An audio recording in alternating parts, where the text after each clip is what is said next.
sir, nandun po yung papel.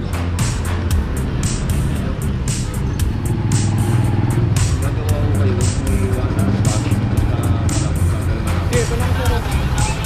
Hinahan lang sir. Paparada lang namin lang naman. Hindi ko namin alam na paparada nyo lang. Unang-una wala naman mo kayo dito. Paano namin malalaman mo ginagawa ko tayo? Wala lang, dapat po yung pero dapat hindi po natin i-double parking. Parada po natin na maayos kasi dito both side may nakaparada. Kasi nilang gisna, ang kinagisna nilang dati, pwede tayo magparada kung saan taan.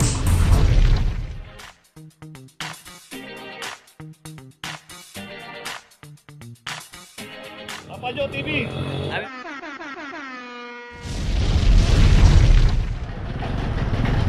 Dito ngayon tayo San Jose Street, corner ng Foresa Extension, at dito mismo yung barangay merong ginawang resolution dito para sa one side parking, at yung pinardaan kasi itong mga nakabangketa rito dapat hindi po dito lang sa side na to. May ginuhitan na po ng barangay yan, simula po yan hanggang dun sa paglabas ng Foresa Extension, taikot po yan. Kaya dapat pagpaparada tayo dahil may resolution to, at binigyan po ng copy furnish ang clamping team dito ng barangay. Maaari na po kayo magtapon ng inyong mga basura. Ang tramang basura po ay sukulesa na. Fortuner 2345 para sa Fortuner. Innova 2339 para sa Innova. Kia Rio 2340.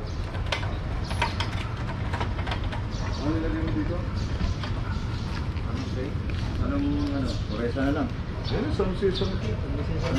Pwede presa. Lagyan mo rin. Presa na lang para hindi malito. Oo. Ano din yung bote po? Kailangan pala si bote yung kukuha rito. Ayun, sa Innova may notice na natin kayo na. Ano ba ito, black? Oo, black. Parang maroon dito pag tumingin, ano? Ganyan na.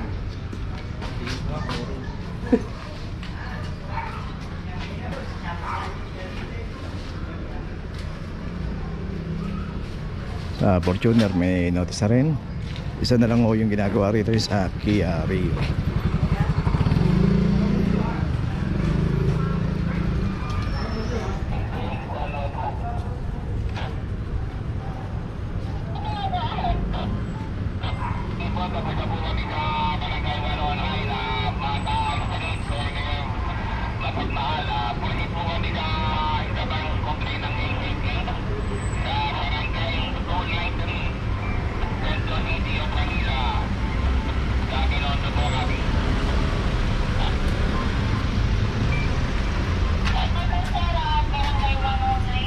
Okay, sa Kia Rio may notice na, tuloy na po tayo. Okay, location natin Bilibid Viejo, corner Loyola Street, at dito naman isang adventure mong naklamp dito. 2412 para sa adventure. At doon pa, puntahan pa natin isang Montero din dito na kinaklamp.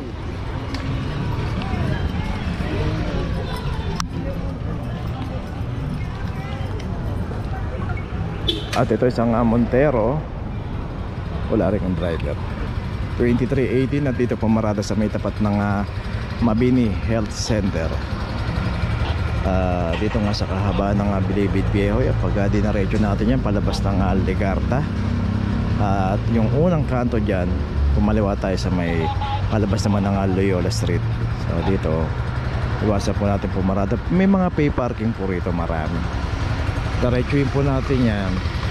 Paglabas po ng Quezon Boulevard, kanan tayo, may mga pay parking po dyan.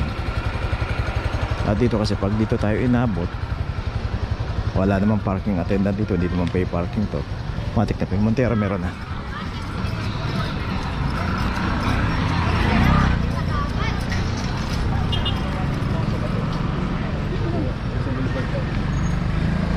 Bonet po goso.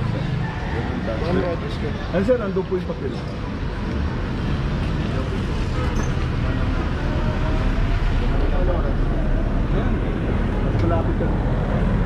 Okay, Okay, may notice na.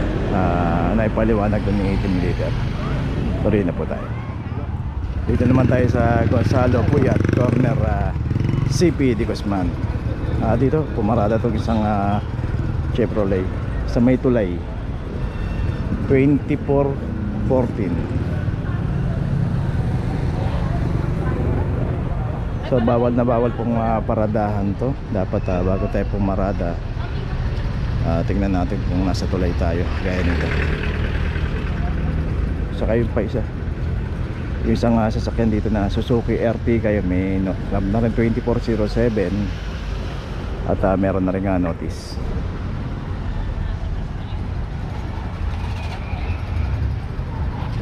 Saka yung pa pala isang van, delivery van.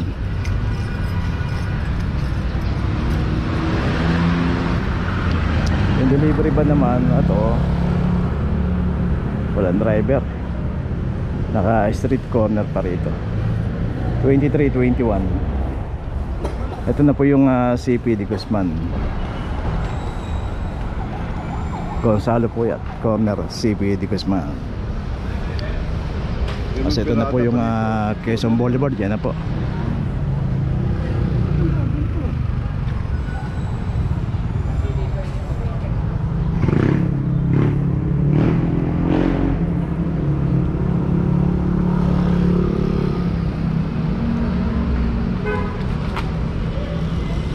Okay, may notice na itong van. Balik na ito yung naklamp dito.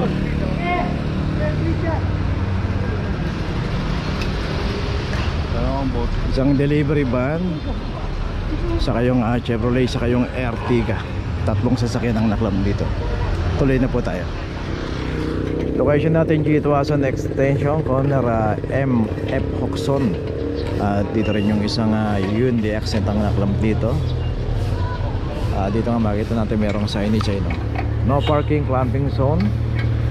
Pagka nakita po natin mga signage na yan, iwasan po natin pumarada. 2408 para sa isang Hyundai Accent.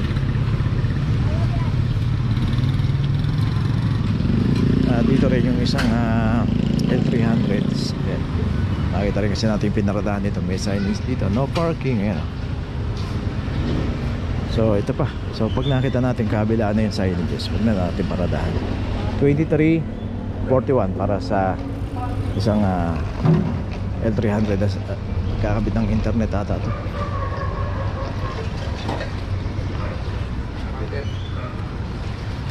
So yun, sa Accent meron ng notice.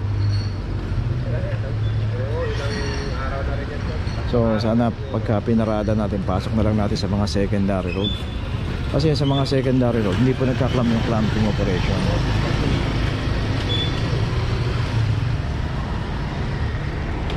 So yung kagaya na yung nakapasok yun sa M-Oxon.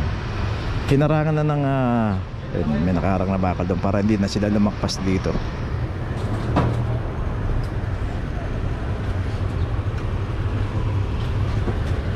So dapat ito yung isang kakabit ng internet, dapat yung driver hindi iniiwan ko. Yun, dumating si kuya.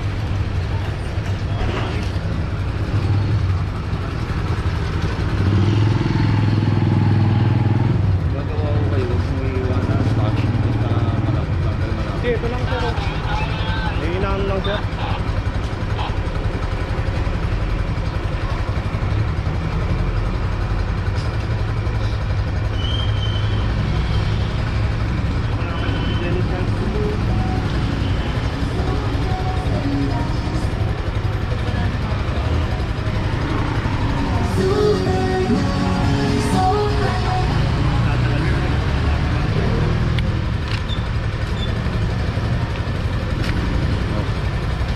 Kanina ipapakaso yun. Okay, may notice na. Paparada lang namin lang naman. Hindi ho namin alam na paparada nyo lang. Unang-una wala naman ho kayo rito. Paano ho namin malalaman may ginagawa ho kayo? Wala nga, dapat po yun. Nakikiusap naman ko sa inyo. Tignan nyo nga muna ho yung nando doon. Bago kayo makiusap sa akin, may nakaklan doon. Hindi lang ho kayo.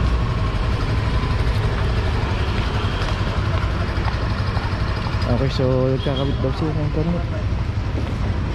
Okay, tuloy na po tayo.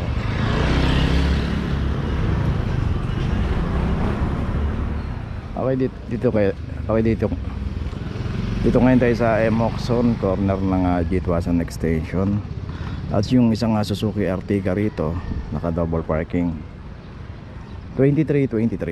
So kasi dito ang daming tambak Pero dapat hindi po natin i-double parking. Parada po natin na maayos kasi dito both side may nakaparada na. Pero yung magdo-double parking pa tayo, kasama na po sa inuhuli yan. At ito may notice na rin. Okay, tuloy na po tayo. Location natin po rin sa extension, corner Mithi Street. Dito na may isang Pajero. At ito wala rin driver.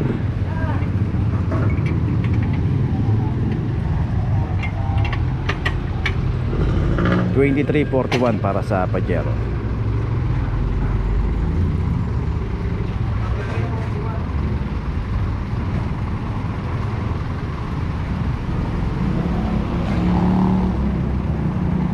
So dito naman pagka inabutan po yung ating sasakyan na naka-obstruct dito sa mga mabuhay lane at walang driver, matik na po yan.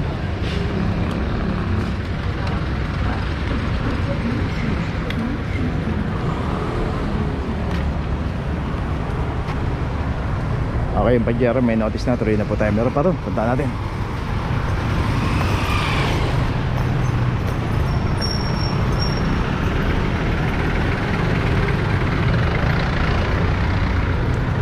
Dito naman yung isang Mazda 3.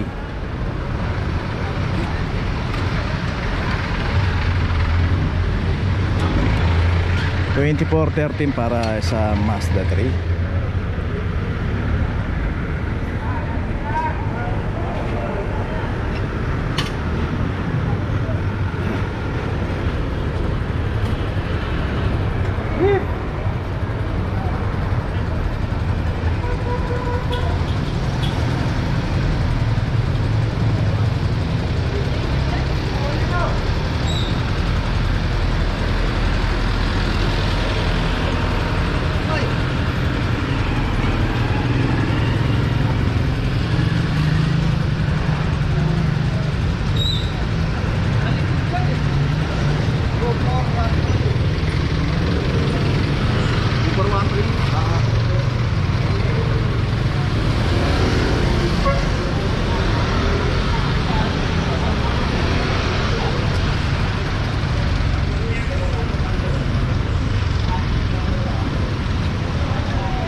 Okay, itong Mazda 3 may notice na, saka yung Pajero doon. Okay, tuloy na tayo. Poresa Extension, corner San Jose Street. Isang Bios. Lipat. Pagka nililipat pong gano'n, hindi po may salpak kasi medyo mababa. Kaya dito nilalagay.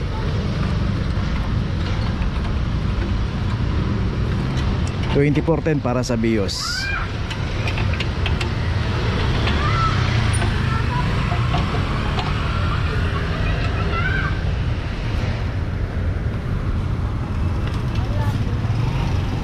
So yan, makikita natin yung kanto na yan, yung may stoplight. Yan na po yung Ramon Magsaysay.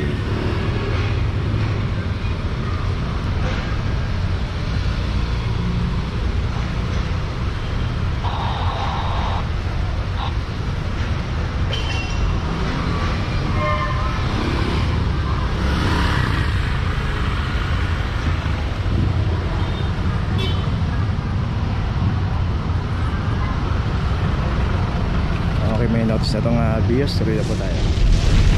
Okay, nandito na ngayon tayo sa opisina ng clamping sa impounding dito sa Central. Dito na po nagtatapos ang ating vlog. Maraming salamat po sa mga subscriber, sa mga viewers, sa mga napadaan po sa ating channel. Maraming salamat po sa mga suporta nyo. Sa mga hindi pa po nakakapag-subscribe, subscribe na po tayo mga kabayan. Maraming salamat po. Mabuhay!